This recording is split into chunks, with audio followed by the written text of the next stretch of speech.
gihe cy'iminsi 100. Turunamira abo bose bishwe bazira ubwoko bwabo kandi tunigira ku bayirokotse bashoboye kwiyubaka ndetse bakiyunga n'ababahemukiye. Mu gihe dukataje tugamije kugera ku ntego z'iterambere rirambye, dukura amasomo ku mateka y'u Rwanda twirinda ko ibyabaye byasubira ukundi n'ahandi. Umuryango wa Afurika Yunze Ubumwe nawo wagaragaje ko ifatanije n'abanyarwanda muri ibi bihe barimo byo kwibuka ku nshuro ya 26 Jenoside yakorewe Abatutsi. Itangazo ryashyizwe ahabona n'umuyobozi wa komisiyo y'umuryango wa Afurika Yunze Ubumwe Bwana Musa Faki Mahamat yahamagariye abanyafurika bose kunga ubumwe bagamije kwirinda ko amahano yagwiriye u Rwanda yagira ahandi aba. Ati kwibuka ko uyu mwaka kwabaye rero nk'uko mu nkokora n'icyorezo cya COVID-19 nubwo tutabasha guhurira hamwe ngo twibuke nk'uko byajyaga bigenda buri mwaka, ndashishikariza buri wese kwibukira aho ari. Kwibuka ko uyu mwaka kandi kuradutera kongera gutekereza no gukomeza kurwanya Jenoside, ingengabitekerezo yayo, ipfobya no kurwanya umuco wo kudahana tugamije gukumira ko ibyabaye byasubira ukundi. Xavier Bwana Musa Faki Mahamat yavuze ko hagati ya Mata na Nyakanga 1994 bibabaje ku bisi yose yarimo irebera mu gihe abatutsi barenga miliyoni bicwaga mu gihe kingana n'iminsi 100 mu Rwanda.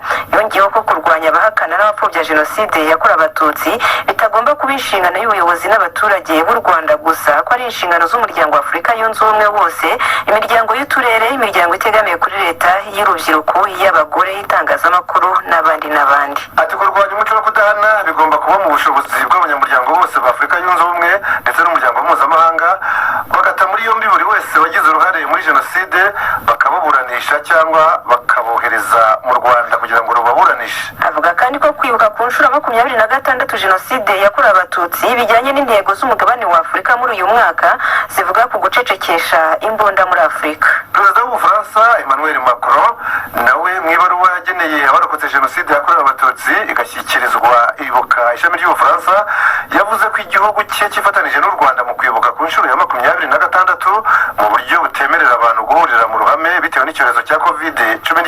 Mu mwaka ushize 2019 Perezida Macron akaba aribwo yatangaje ko itariki ya 7 Mata buri mwaka mu Bufaransa izajya yibukwaho Jenoside yakorewe Abatutsi mu Rwanda. Icyo gihe Perezida Macron akaba yaragize ati iyi tariki kuva ubu igiye ku ngengabihe y'igihugu, bivuga ko Jenoside yakorewe Abatutsi izajya yibukwa buri mwaka mu gihugu hose cy'Ubufaransa. Umunyakanada Romeo Dallaire we yasabye igihugu cye cya Canada gushyiraho itegeko rihana abahakana Jenoside yakorewe Abatutsi. General Romeo Dallaire wari uyoboye ingabo za Loni zari mu butumwa bwo kubungabunga amahoro mu Rwanda MINUAR mu 1994 yavuze ko mu gihugu akomokamo cya Canada n'ahandi guhakana Jenoside muri rusange bigomba kugirwa icyaha gihanwa n'amategeko, atari ukureba gusa abahakana Jenoside yakorewe Abayahudi. Ati ni igihe gikwiye cyane ko ibikorwa byo guhakana Jenoside yakorewe Abatutsi bihanwa n'amategeko muri Canada. Guverinoma ya Canada igomba gukoresha ububasha bwayo igatekereza kuri iki kintu. Guhakana ibyabaye mu Rwanda mu 1994 ni ukugoreka amateka. General Dallaire avuga ko guverinoma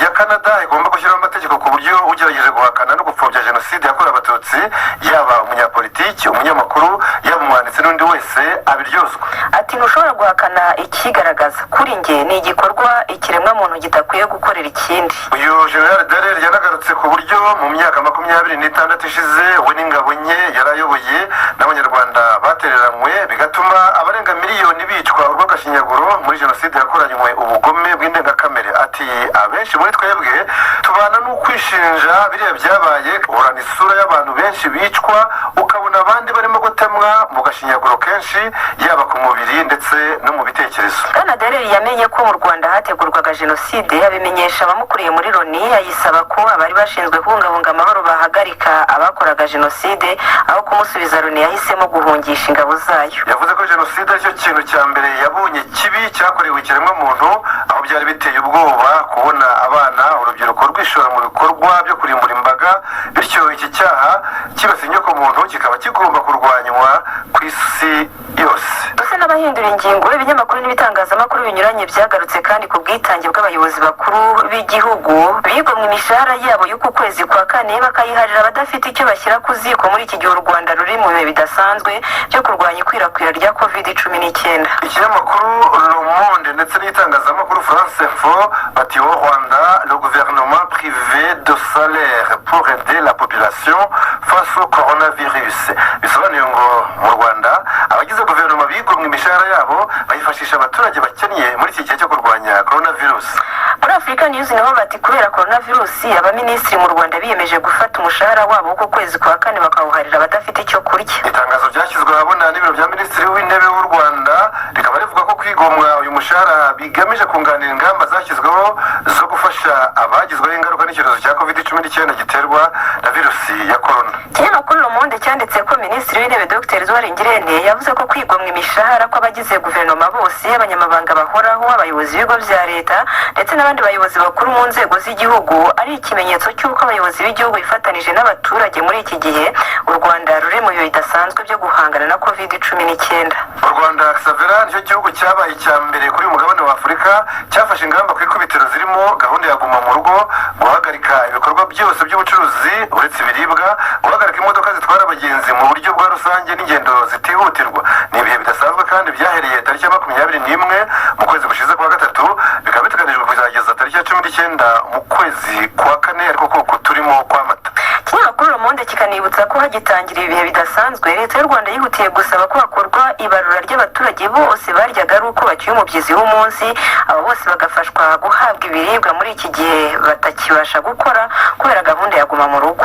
Umujyi wa Kigali Xavera washyizeho umurongo wa telefone utishyurwa ugenewe abafite ikibazo cy'ibiribwa nyuma y'uko bigaragaye ko hari abashobora kwibagirana ku rutonde rw'abo leta yemeye gufasha cyangwa se ab'ibyo bari barizigamye byashize. Itangazo ryashyizweho umukono n'umuyobozi w'umujyi wa Kigali Bwana Rubingisa Prudence rikavuga ko ubuyobozi bw'umujyi wa Kigali bumenyesha abaturage ko muri iki gihe bubahiriza amabwiriza ku ngamba zo kwirinda icyorezo cya coronavirus. Bafite ikibazo cyo kubura ibiribwa bashobora guhamagara umurongo wa telefone utishyurwa ariwo 32 60. Uyu muyobozi w'umujyi wa Kigali yabwiye itangazamakuru ko iyi nimero yashyizweho kugira ngo ifashe abaturage bashobora gucikanwa n'iyi gahunda yo guhabwa amafunguro n'ibindi bikoresho nkenerwa. Ati cyambere nuko buriya hari abantu wasangaga wenda yaba yaribagiranye cyangwa se n'utari ku rutonde ugasanga ibyo yari yarizigamye biri kugenda bishira. Harimo n'abo twabonaga bahamagaraga iriya nimero y'114 y'abashinzwe gutanga ubufasha ku muntu ufite ibimenyetso bya COVID-19 ugasanga bavuga bati ntabwo banshyize ku rutonde, mfite ikibazo cy'ibiribwa cyangwa se ibyo nari mfite byashize. Rubingisa akaba yaravuze ko bagomba guhamagara umurongo wa 32 hanyuma itsinda rishinzwe rikajya kureba ikibazo cyabo ubundi bagafashwa uko bikwiye. Ngwara mu ntara zitandukanye guhamagara umurongo Nyirubingisa ari umunyeshuri w'ahereyemo natwo tukareba ikibazo umuturage afite akagobo. Yasabye abantu gukoresha iyi nimero mu buryo bukwiye abayikoresha ko atari cyo nimero. Ibyo byanditswe ku Rwanda byavuye kuri iyi nkuru mu kinyamakuru ya Tribune uretse ko yanagarutsweho n'ibindi byinshi birimo n'ibyaba mu Rwanda. Iki kinyamakuru cyandika ko ibiro bya minisitiri w'intebe w'u Rwanda aribyo byatangaje mu ijoro ry'ejo bundi ku wa kane ko Perezida Paul Kagame yavanye ku mwanya wari umunyamabanga wa leta ushinzwe umuryango w'ibihugu bya Afurika y'Iburasirazuba EAC kubera gukora kenshi ashingiye ku bitekerezo bye aho kuba ibya guverinoma. Imvamushya nawe yanditse ko itangazo rihagarika Ambasaderi Nduhungirehe rivuga ko yakuwe ku mirimo yatangiye guhera tariki ya 30 Kanama 2017 nyuma yo gusubiramo kenshi ikosa ryo gukora akazi yashinzwe agendeye ku myumvire ye muri politiki za leta mu nshingano yakoraga nk'umunyamabanga wa leta muri Minisiteri y'Ububanyi n'Amahanga n'Ubutwererane ashinzwe nyine ibikorwa by'umuryango wa Afurika y'Iburasirazuba East African Community. Icyo kinyamakuru Imvamushya kandi Jean Daniel kinandika ko Bwana Nduhungirehe nawe yahise ashimira Perezida Paul Kagame wamugiriye icyizere mu myaka 2 n'igice ishize ari ku mwanya w'umunyamabanga wa leta muri Minisiteri y'Ububanyi n'Amahanga n'Ubutwererane. Ati byari iby'agaciro gukora nk'umunyamabanga wa leta muri Minisiteri y'Ububanyi n'Amahanga n'Ubutwererane ushinzwe ibikorwa by'umuryango wa Afurika y'Iburasirazuba. Sinzacika intege bo gukomeza gukorera igihugu na leta y'u Rwanda mu bushobozi. Ivuga ko banki y'isi yaburiye ibihugu bya Afurika cyane cyane ibyo munsi y'ubutayu bwa Sahara ko icyorezo cya coronavirus kizabisigira ihungabana ry'ubukungu rya mbere rikaze muri 1/4 cy'ikinyejana. Iyi nkuru mu binyamakuru bya The New York Times, The Economist na Financial Times itangira ivuga ko banki y'isi yasohoye raporo ivuga ko ibihugu byo munsi y'ubutayu bwa Sahara bigiye kuzahura n'akaga gakomeye mu bukungu katigeze kabaho mu myaka 25 ishize. Mu myaka 25 ishize acyo 1/4 nyine cy'ikinyejana. Iyi raporo ikavuga ko ubukungu bw'ibihugu byo muri ako karere buzahanantuka bukagera ku gipimo cya 5.1%, byose bikazaba ari ingaruka virusi ya corona izagera ku bafatanyabikorwa b'ingenzi mu bucuruzi Afurika igirana nabo, hakiyongeraho n'ibwo ry'ibiciro by'ibicuruzwa Afurika yohereza mu mahanga ndetse ngo bizagera mu mpera z'uyu mwaka wa 2020 ubukungu bwo muri icyo gice cya Afurika buri kwizamuka ryo hagati ya 2.1% na 5.1%. Savera ibihugu bizazaharira cyane bikaba ari bisanzwe bicungira cyane kuko kohereza mu mahanga ibikomoka kuri peteroli n'amabuye y'agaciro nka Nigeria, Angola na Afurika y'Epfo. Ibi bitangajwe kandi mu gihe ibihugu byinshi bya Afurika kimwe n'ahandi ku isi Jean Daniel byihugiyeho cyane biciye mu gufunga imipaka yabyo no gushyiraho gahunda ya guma mu rugo mu rwego rwo kurwanya ikwirakwira rya coronavirus. Banki y'Isi ikavuga ko coronavirus izashegesha cyane ubukungu bw'uyu mugabane mu gihe aribwo bwari bumaze igihe mu bihe bya vuba bufatwa nk'ubwihuta cyane kurusha ubwo mu bindi bice by'isi bisigaye. Iyi banki ikanzura raporo yayo ivuga ko kugira ngo ibihugu byo munsi y'ubutayu bwa Sahara bizubura umutwe mu bukungu bizakenera nibura miliyari 100 z'amadolari y'Amerika. Muri izo hakazaba harimo miliyari 44 z'amadolari y'Amerika zo gufasha ibyo bihugu kudakomeza kuremererwa n'imyenda bibereyemo amahanga n'ibigo by'imari. Banki y'Isi yonyine ivuga ibigabanuka rikabije ry'ubukungu muri Afurika Savera kuko mu ntangiriro z'iki cyumweru raporo y'umuryango wa Afurika yunze ubumwe yagaragaje ko hari imirimo igera muri miliyoni 20 ishobora kuzavanwaho n'iki cyorezo cya coronavirus. Tukivuga ku kaga ubukungu n'imirimo biri guhura nako kubera iki cyorezo cya coronavirus, Jean Daniel, umuryango mpuzamahanga wa Oxfam ugamije guca ku isi akarengane gakururwa n'ubukene usanga abantu barenga miliyoni 500 ku isi baziyongera ku basanzwe mu bukene bukabije mu gihe haba nta gikozwe mu maguru mashya ngo hagobokwe ibihugu bikennye bifite ubukungu bwigirijweho nkana n'iki cyorezo cya COVID-19. Ni mu gihe abatuye isi ubabarirwa bose hamwe muri miliyari 7 na miliyoni 800. Ibinyamakuru n'ibitangazamakuru birimo The Guardian, France 24, Le Parisien, Bloomberg, La Tribune Afrique, New York Post, Le Monde, Le Nouvel Observateur byagarutse ku byatangajwe n'uyu muryango wa Oxfam maze ibyo bisesengura bivuga ko ku isonga muri abo bazaba bakennye cyane ku isi bazaba ari abagore nk'uko bikubiye muri raporo yiswe Le Prix de la Dignité isobanura ko ubwo bukene buzaterwa n'uko guverinoma zafashe ubukungu bwose bwazo zibwerekeza mu ntambara zirwana na coronavirus kugira ngo zihagarike. Ibuka bishingira ku kuba byinshi mu bihugu byarafunze amarembo kugira ngo bibashe guhangana n'ikwirakwira rya coronavirus. Oxfam kavuga ko izo hari ingamba nziza mu rwego rw'ubuzima ariko nanone ukongeraho ko zasubije inyuma w'imyaka 10 urugamba rwo kurwanya ubukene ku isi yose muri rusange ndetse by'umwihariko mu bice bimwe byo munsi y'ubutayu bwa Sahara mu majyaruguru ya Afurika n'uburasirazuba bwo hagati aho uru rugamba rwo kurwanya ubukene ngo rusa n'urwasubiyeho inyuma imyaka 30 yose. Ubu bushakashatsi bwa Oxfam rero bukaba bwarakozwe n'ishuri rya King's College London mu gihugu Bwongereza rifatanije na kaminuza yo muri Australia bukaba busobanura ko coronavirus izasiga ubukungu bw'isi bukendereye ku buryo hazaboneka abantu miliyoni 548 biyongera ku bandi basanzwe kuri iyi si batinjiza ku munsi Savera amadolari 5.50 nka kimwe mu bipimo by'ubukene bishingirwaho na banki y'isi.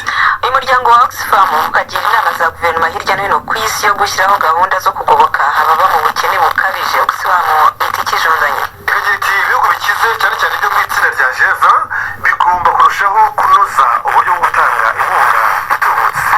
Umuryango usanga ubu hakenewe amafaranga angana na miliyari 2,500 z'amadolari y'Amerika kugira ngo abatuye isi babashe guhagarika iki cyorezo cya coronavirus no gukumira igwa ry'ubukungu bw'isi. Agatabo kandi umuyobozi wa Oxfam Jose Maria Vera akanasaba za leta zikize kuba zihagaritse muri uyu mwaka wa 2020 ibyo kwishyurwa imyenda ziberewemo n'ibihugu bikishakisha mu nzira y'iterambere. Ibi byo korohereza ibihugu bikennye ku bijyanye no kwishyura imyenda bibereyemo bikize n'ibigo mpuzamahanga by'imari turanabisoma mu kinyamakuru Jeune Afrique aho cyanditse ko Perezida Macky Sall wa Senegal asaba mbere na mbere ubufatanye bwa Afurika n'isi mu guhangana na coronavirus. Macky Sall nawe agasanga ubwo bufatanye bugomba guhera ku ngingo yo kuvanaho ideni rya Afurika kuko ngo byarushijeho kugira udubi kubera coronavirus yatunguranye kandi n'ubundi uyu mugabane wa Afurika wari wisanganiye ingorane mu bukungu. Yongeraho ko iki cyorezo cya coronavirus Jean Daniel kigomba gusigira abatuye isi amasomo 3 na yahe. Isomo rya mbere Savera ni ringiri ry'uko iki cyorezo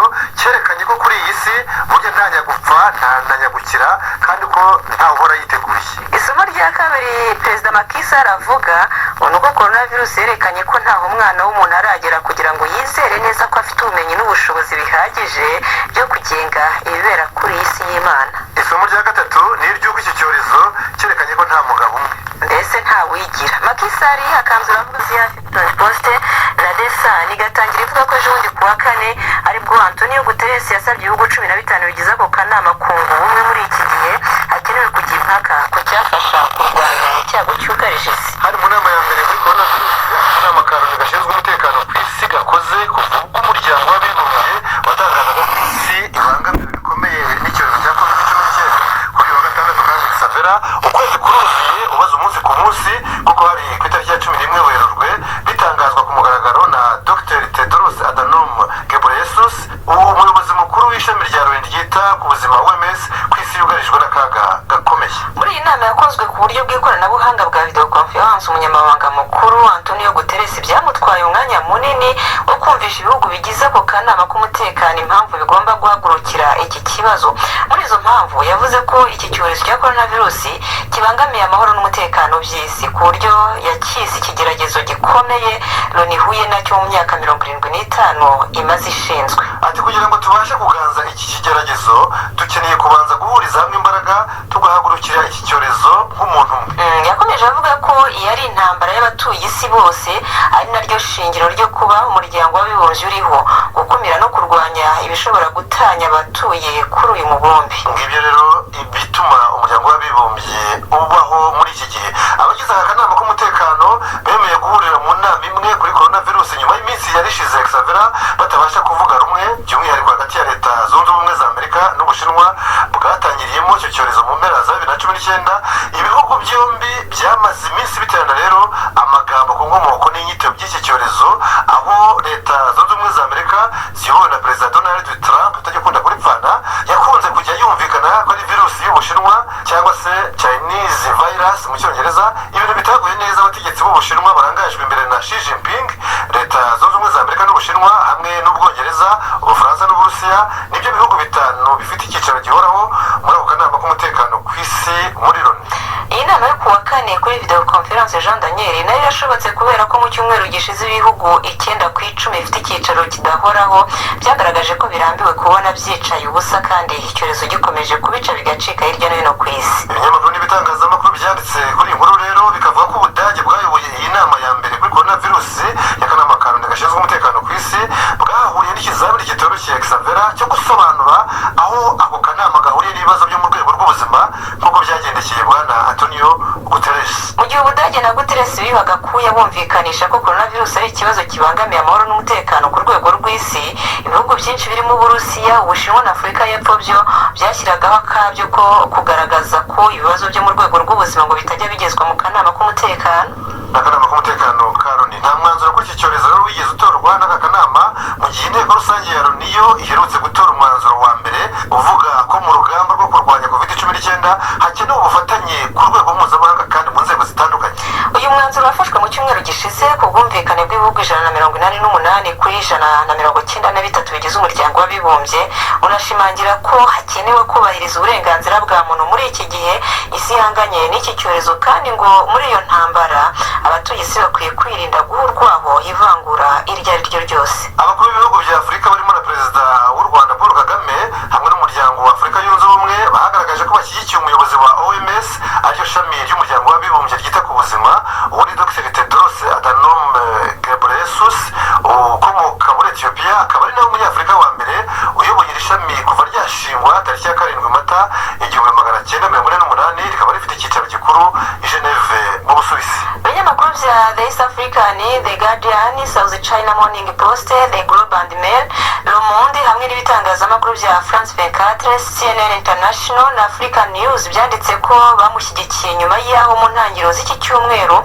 yibasiwe cyane na Perezida wa Leta Zunze Ubumwe za Amerika Donald Trump wamunenze avuga ko ngo abogamiye ku nyungu z'Ubushinwa, akabishingira ku kuba ngo yaratinze kumenyesha abatuye isi ko batewe n'icyorezo gikaze cya coronavirus. Nyamara ejo bundi kuwa kane Jean Daniel iminsi 100 yari yuzuye Ubushinwa bumenyesheje OMS ko bwatewe na virusi ya corona. Abakuru b'ibihugu hamwe na Perezida wa Komisiyo ya Afurika yunze ubumwe Moussa Faki Mahamat bashimiye Tedros ku byo amaze gukora mu guhangana n'iki cyorezo Xavera, nubwo hakiri byinshi byo gukora. Basabye ko ibya politiki bitavangwa na coronavirus. Nibyo iba ariko bigasa naho bitabonwa na Trump wageze naho ashyiraho ibikangisho by'uko ngo ashobora guhagarika umusanzu Leta Zunze Ubumwe za Amerika zashyiraga muri OMS dore ko ngo ari nazo ziza ku isonga mu gutanga amafaranga menshi, nk'aho muri uyu mwaka zatanze miliyoni 59 z'amadolari, hagati y'Ubushinwa bwatanze miliyoni 30 z'amadolari. buri mwaka kandi OMS ikoresha ingengo y'imari ingana na miliyari 2 na miliyoni 500 z'amadolari y'Amerika aturuka mu bihugu binyamuryango bya Loni,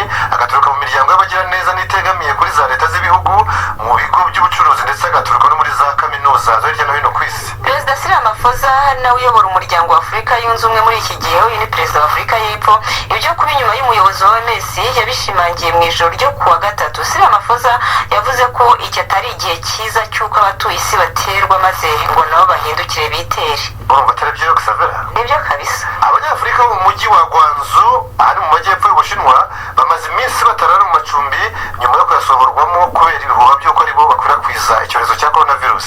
Iyi nkuru yatangiye kuba kimomo guhera ejo bundi kuwa kane. Jondanye yavugaga ko abanyeshuri b'Abanyafurika hamwe n'abacuruzi bo kuri uyu mugabane wa Afurika bari mu mujyi wa Guangzhou ngo basohoye mu mahoteli no mu macumbi batangira kurara rubunda mu mihanda. Nk'uko tubisoma muri Face to Face Africa News no muri Business Ghana, mu gihe abayazana ni ibihuha byakwirakwijwe hifashishijwe murandasi ariyo internet ko coronavirus iri kugenda iba nyinshi mu bihumbi n'ibihumbi by'Abanyafurika bo muri uwo mujyi wa Guangzhou. Ibi rero byatumye inzego z'ubuzima zihagurukira iki kibazo maze zikinjira umuryango ku wundi zipima, binaviramo bamwe muri abo Banyafurika gusohorwa mu nzu, abandi bashinjwa kwishyira mu kato ntawe ukabategetse. Umunyeshuri umwe ati tumerewe nabi kuko nta cumbi nta n'icyo kurya. Ni mu gihe bagenzi be bibazaga icyo Abanyafurika bazira aho mu Bushinwa, ku buryo hari abatangiye kwifuza kwisubirira iwabo. Hagati ariko abayobozi b'umuryango w'Abanyafurika wo muri Guangzhou bandikiye abategetsi bo muri uwo mujyi mu nzego z'ibanze basaba ko bahagarika ibyo gufata bunyamaswa Abanyafurika, kureka urwango babafitiye no guhagarika ivangura ribakorerwa muri uwo mujyi uza ku isonga mu Bushinwa mu kugira Abanyafurika benshi bawubamo, benshi baharangurira ibicuruzwa byo kuzana muri Afurika. Abandi nyine ni abanyeshuri bagiye kwiga muri za kaminuza. Hagati aho hari ibihugu birimo nka Nigeria byatangiye kureba uko byakora abaturage babyo mu Bushinwa, cyane cyane muri uwo mujyi wa Guangzhou. Nubwo kuwa gatatu habayeho kudohorera abaturage b'umujyi wa Wuhan wadutsemo coronavirus mu mpera za 2019 bagatangira kuwusohokamo, ngo aya mahirwe ntareba abanyeshuri b'abanyamahanga kuko bagomba kuguma mu macumbi yabo nta kugira batarabukira. Mbese bakubahiriza gahunda ya guma mu rugo. Ibinyamakuru bya Le Soir, Le Figaro na Le Monde byo byanditse ko ibihugu byibumbiye mu muryango OPEP bicukura bikanagurisha peteroli ku isoko mpuzamahanga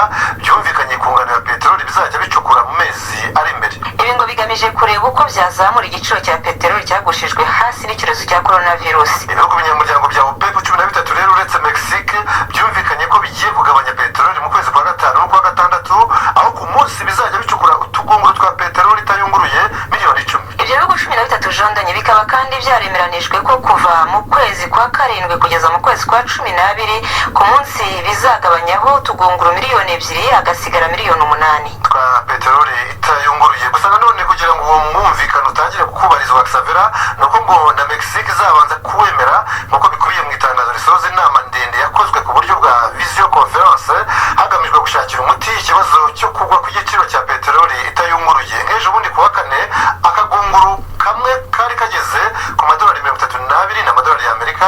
Aya akaba rero ngo kimwe cya kabiri cy'igiciro kariho mu mwaka ushize wa 2019, ni ukuvuga ko umwaka ushize kari ku madolari 68. Ni inama yari yitabiriwe n'Uburusiya budasanzwe mu muryango wa OPEP, ubundi ugizwe n'ibihugu 14 hari byo Algeria, Angola, Guinea Equatoriale, Gabon, Iran, Iraq, Kuwait, Libya, Nigeria, Repubulika ya Congo, Arabia Saudite, Leta Zunze z'Abarabu, Mexique na Venezuela.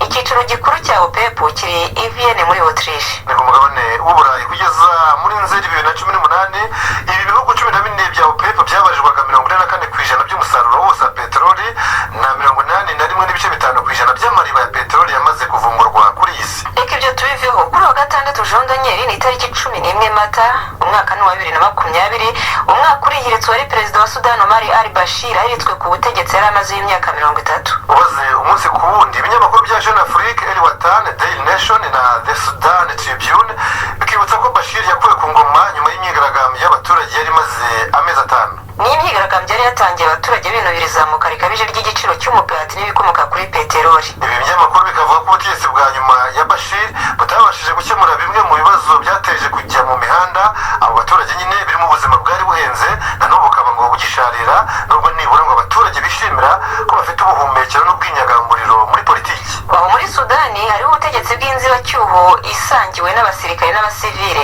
ubu harayobora abasirikare hakazakurikiraho abasivile ari nabo bazageza igihugu ku matora rusange. ubu kandi Omar al-Bashir yamaze gukatirwa n'inkiko zo muri sudani ku byaha bya ruswa yashinjwaga.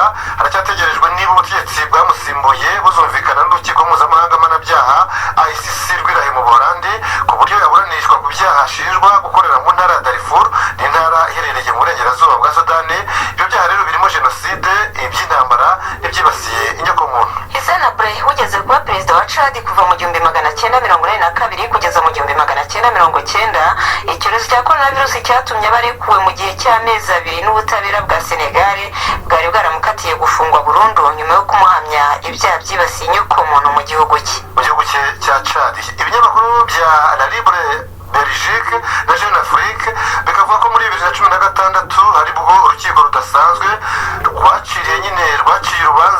rwaciriye urubanza Hissène Habré wari wahungiye muri Senegal rumuhamya ibyo byaha byibasiye inyokomuntu. byari bibaye ubwa mbere urukiko rushyigikiwe n'umuryango wa Afurika yunze ubumwe rucira urubanza wigeze kuba umukuru w'igihugu muri Afurika kuri uyu mugabane nyine ku birego byo guhonyora uburenganzira bwa muntu. nubwo yasohotse muri gereza ariko Jean Daniel yakomereje igifungo mu rugo rwe kubera ko gereza yari afungiwemo yahinduwe ahantu h'akato ku bagororwa bashya.